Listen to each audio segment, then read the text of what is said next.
Hi there, everybody, and welcome to my podcast. My name's Corey Martin, and I'm a student at the School of Instructor Education at VCC. This podcast is specifically in response to an article I read on LinkedIn by Charles Rathman entitled Why PowerPoint Sucks. You may notice that the graphic I've used is of Magneto of the X-Men. He wears a helmet that's a special form of headgear designed to protect the wearer from all forms of telepathy. I wish I had one to protect me from all forms of PowerPoint. I find that PowerPoint has a very defective cognitive style.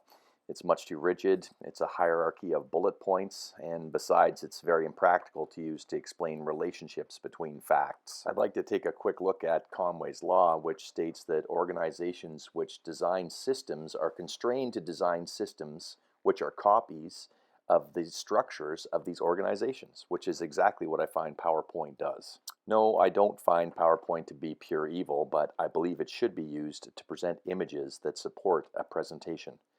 I find it's usually a monotonous stream of bullet points that bores me out of the lesson at hand. I also find that PowerPoint, being a robot of sorts, turns their speakers into robots, which then in turn turn their audiences into robots.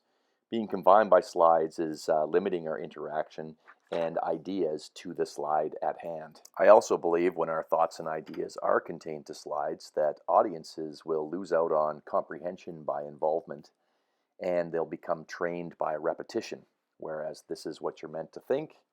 Next bullet point, please. I'm sure that by this point in the podcast, you understand my feelings on PowerPoint. And for those of you that are interested, I highly suggest that you take some further reading from statistician Edward Tufte, who has an essay on the cognitive style of PowerPoint, which is entitled Pitching Out Corrupts Within.